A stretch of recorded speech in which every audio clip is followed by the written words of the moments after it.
সালামু আলাইকুম রহমতুল্লাহ, আশা করি প্রত্যেকে ভালো আছেন। আজকে আমরা গত পর্বগুলোতে আমরা বলেছিলাম যে আজকে একটি খুব এই সাক্ষ্য আইনকে মনে রাখার জন্য, অর্থাৎ সাক্ষ্য আইনের যে 1 থেকে 166টি ধারা রয়েছে, এটা খুব সহজেই এবং খুব একটি ছড়া বা একটি কৌশলের মাধ্যমে আপনি খুব মনে রাখতে পারবেন। আমি যে এখানে যে বিষয়টা উপস্থাপন করে যাচ্ছি, একটু মনোযোগ দিবেন সবাই। এখানে আরেকটু বিষয় বলে নিই যে এখানে যে বিষয়টি রয়েছে, আপনারা এইভাবে যদি একবার পড়ে এবং এই বিষয়গুলো নোট করে রাখেন, যারা সাক্ষ্য আইন একটু এই ধারাগুলো মনে রাখতে পারছেন না, এই সিকোয়েন্স গুলো যদি একটু মনে রাখেন, আমি আশা করি ইনশাল্লাহ আপনাদের খুব সহজেই এই 2-3 মিনিটের ক্লাসে আপনারা সহজে আয়ত্তে নিতে পারবেন। তাহলে আমরা শুরু করি। আমরা গত পর্বে সাক্ষ্য আইনের সূচিটাকে আমরা 3টা খণ্ডে ভাগ করেছিলাম, দেখিয়েছি।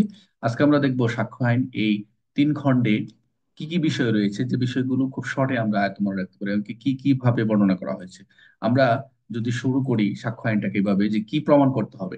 যদি আমরা কি প্রমাণ করতে হবে যদি পড়ি, তাহলে আমাদের 6 থেকে 55 ধারা আমরা পড়বো। কি প্রমাণ করতে হবে? 6 থেকে 55 ধারা কি প্রমাণ করতে হবে এবং কিভাবে প্রমাণ করতে হবে যদি বলা হয়, প্রথমে যে কি প্রমাণ করতে হবে, what is proof and how to be proof, অর্থাৎ এখানে কিভাবে প্রমাণ করতে হবে 56 থেকে 100 ধারা পর্যন্ত পড়বেন।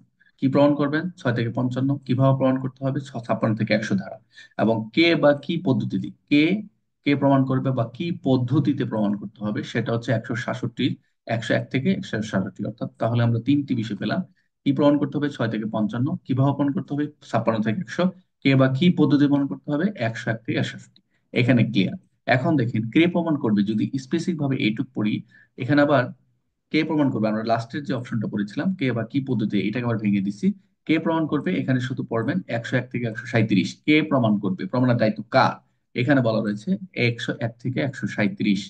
তারপর আমি বলছি যে কি পদ্ধতিতে, এখানে আরেকটা অপশন রয়ে গেছে, তো কি পদ্ধতি প্রমাণ করবে, কি পদ্ধতিতে প্রমাণ করবে, এখানে হচ্ছে 138 থেকে 166, অর্থাৎ সাক্ষ্য গ্রহণের যে ক্রম, সাক্ষ্য গ্রহণের যে সিকোয়েন্স রয়েছে, এখানে আমরা যে বিস্তারিত পড়লে আমরা বুঝবো, জাস্ট এটা মনে রাখেন।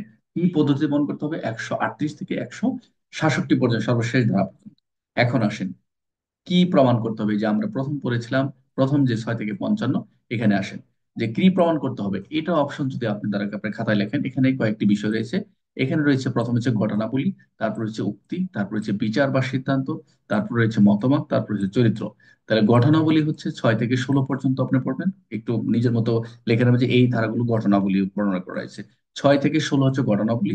উক্তি হচ্ছে 17 থেকে 39, আমরা পাবো উক্তির কথা বলা রয়েছে, স্টেটমেন্ট, তারপর অ্যাডমিশন, কনফিউশন, এরকম বিষয়। বিচার বা সিদ্ধান্ত 40 থেকে 44 রয়েছে, এখানে বিচার করার কথা এবং সিদ্ধান্তর কিছু বিষয় রয়েছে। 44 বিচার বা সিদ্ধান্ত, 40 থেকে 44।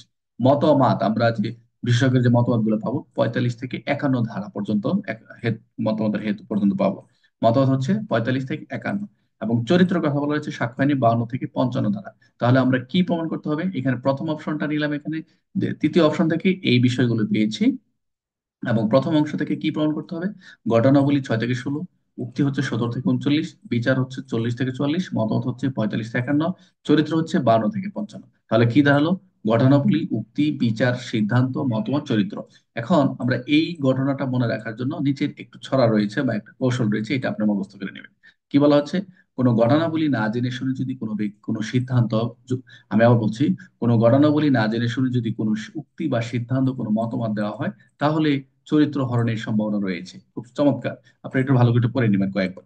যে এখান থেকে লিখছি যে কোনো ঘটনা বলি, আপনি যদি কোনো ঘটনা বলি না জেনে শুনে যদি কোনো উক্তি দেন, কোনো মতবাদ দেন বা কোনো সিদ্ধান্ত দেন, তাহলে আপনার চরিত্রে হরণের সম্ভাবনা রয়েছে। একদম খুব সুন্দর একটা কথা, যেটা আমরা মনে রাখার জন্য এই কৌশলটা অবলম্বন করেছি। আপনারা একটু ভালো করে পড়ে নেবেন।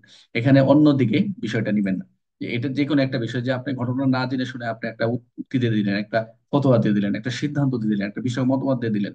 তাহলে কি হলো, আপনার ভিতরে যে যে মামলার যে ঘটনার যে বিষয়টি, সেটা অন্যদিকে মোড় নিয়ে নিবে। এটাই বলছে যে এটা আইনের ভাবে না বলি, আমরা একটু ছড়ার মাধ্যমে, একটু কৌশলের মাধ্যমে আমরা এভাবে একটু সাজিয়েছে মনে রাখার জন্য, যে কোনো ঘটনাগুলি না জেনে যদি কোনো উক্তি, সিদ্ধান্ত, কোনো মতামত দেওয়া হয়, তাহলে চরিত্র হরণের সম্ভাবনা রয়েছে। তাহলে অবশ্যই আমাদের কোনো ঘটনাবলী অবশ্যই আমরা জেনে উক্তি করব, জেনে মতবাদ দেবো, জেনে সিদ্ধান্ত দেব, এবং তাহলে আমাদের চরিত্র হরণের সম্ভাবনা থাকবে না।